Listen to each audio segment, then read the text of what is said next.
Una expectación grande y muy contentos, ¿no? Y de repente nos encontramos que el informe está elaborado por un amigo del teniente coronel que autorizó el disparo y que ese informe lo que hace es salvarles la cara a los militares que nosotros, claro, montamos en cólera y pedimos y exigimos a Reporteros Sin Fronteras que se salga de la querella. Tuvimos incluso reunión con Reporteros Sin Fronteras de España y nos dicen que ese informe llega de Francia y no lo pueden echar para atrás, que viene además ¿cómo se dice?, autorizado o ordenado por el señor Menard, antiguo presidente de Reporteros Sin Fronteras, que ha tenido que dimitir porque se le ha descubierto que ha comprobado que recibía 2 millones de dólares por parte de agencias culturales asociadas a la CIA, ¿no?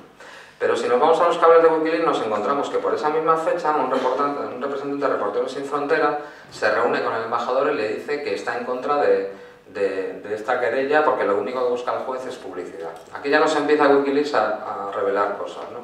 En octubre de 2005, un año después, el juez, viendo los indicios que hay, les imputa un delito contra la comunidad internacional, un crimen de guerra, y da una orden de búsqueda y captura internacional en Interpol. Aquí saltan todas las alarmas. Entonces, si nos vamos a Wikileaks, vemos que el fiscal general del Estado, Cándido Conde Pumpido, hace un viaje a Estados Unidos, se reúne con el ministro de Justicia estadounidense y le promete que va a realizar un recurso y que él mismo rechaza esta investigación por parte de Estados Unidos. Por otro lado, dos ministros, López Aguilar, cuestiona los argumentos del juez ante el embajador y Moratinos le comenta al embajador que la señora de la Vega dirige un mini gabinete de crisis que se va a ocupar de parar este caso. El fiscal general de Estado cumple su promesa y cuando llega de su viaje de Estados Unidos con las órdenes de sus superiores, pone un recurso que consigue un año después, en marzo de 2006, el segundo archivo. Nosotros ponemos un recurso, no nos rendimos y conseguimos que en diciembre de 2006 el Tribunal Supremo declare que España tiene la competencia y que puede juzgar este caso, por lo tanto ordena investigarlo. Si nos vamos a Wikileaks, otra vez, el fiscal general come con el embajador y le promete que va a seguir oponiéndose y el fiscal jefe de la Audiencia Nacional, Javier Zaragoza, se reúne con diplomáticos de Estados Unidos para decirle lo mismo. En marzo de 2007 se produce el procesamiento para darles garantías legales a estos tres señores y bueno, vemos ahí que en ese mismo momento por Wikileaks el fiscal jefe de la Audiencia Nacional, Zaragoza, llama diciéndole que la Fiscalía recurre. Y es una llamada que le dice 2 meses de antelación que va a recurrir a un país extranjero. O sea, estaban actuando como si fueran su gabinete de defensa jurídica, ¿no?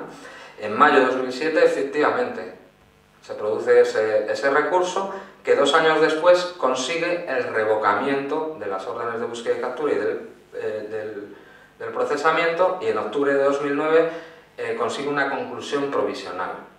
Ya no consigue un archivo definitivo porque ya había voces.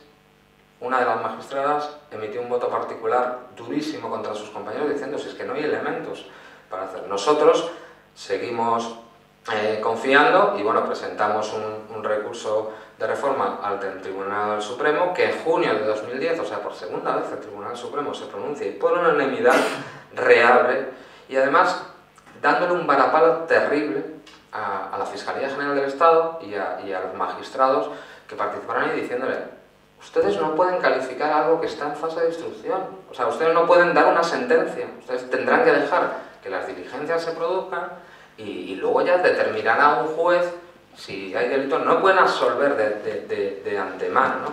Y además taxativamente dice que se realicen las diligencias que había pedido el juez, ¿no? En julio de 2010 el juez abre otra vez las diligencias y reactiva las órdenes de búsqueda y captura a Interpol.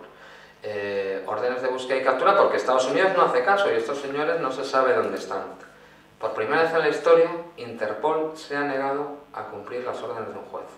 Es la primera vez en la historia, tampoco ha tenido mucha repercusión en la prensa. Interpol creo que se crea en 1923, si no me equivoco, y es la primera vez en la historia, desde 1923 hasta julio de 2010, en cual se niega. Curiosamente, quien dirige Interpol fue antiguo secretario del Tesoro estadounidense, o sea, ministro de Hacienda. Qué curioso, ¿verdad? Bueno, actualmente están en búsqueda y captura dentro del espacio judicial europeo y el juez intenta todavía reactivarlas, pero para que veáis qué poder se maneja.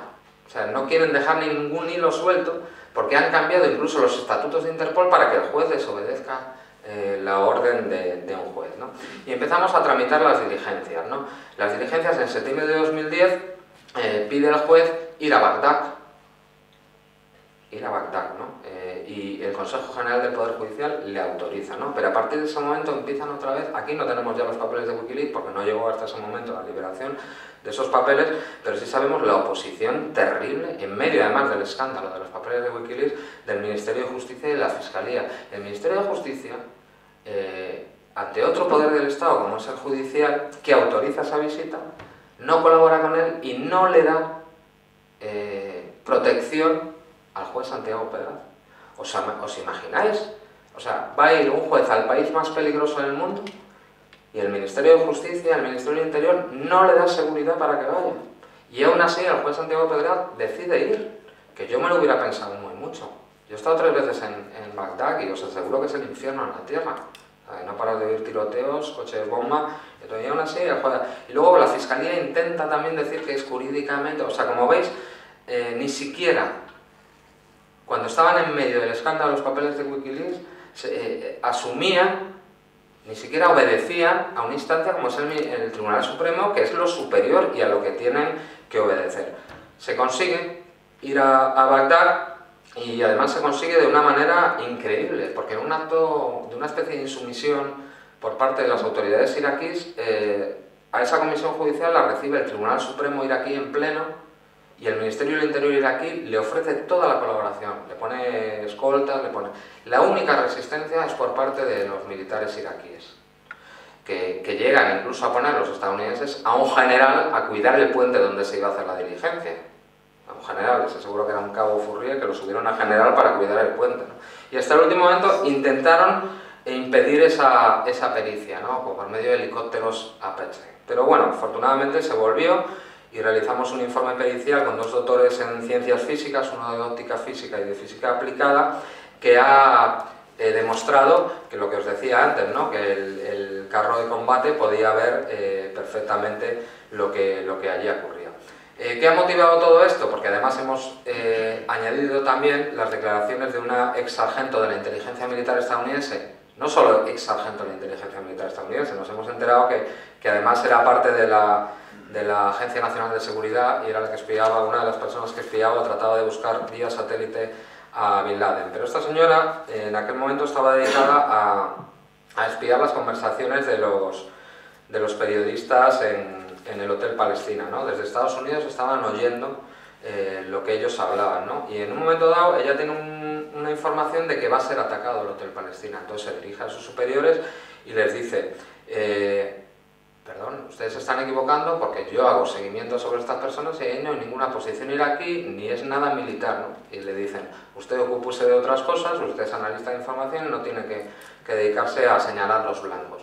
Bueno, ella ve que se ataca el Hotel Palestina, evidentemente había tenido una especie de acercamiento a los periodistas, supongo, de escucharlos tanto, y se siente mal. Y al cabo de unos años declara en un programa de televisión estadounidense esta, ¿no? Información que, claro, la puntilla para demostrar que fue un ataque premeditado. Hemos intentado que venga a declarar, pero la han amenazado gravemente para que no venga. Supongo que la acusarían de alta traición o cualquier otra cosa, pero bueno, gracias a ese programa y a que hemos aportado ante el juez las cintas, pues él la ha dado como válido, ¿no? Entonces lo que ha motivado, lo último que ha motivado es, en octubre de este año, el procesamiento otra vez de estos 3 señores, la imputación de 2 más, que es el coronel, el segundo de la división, el coronel Perkins y el general Bluford, y a los 3 procesados se les pide una fianza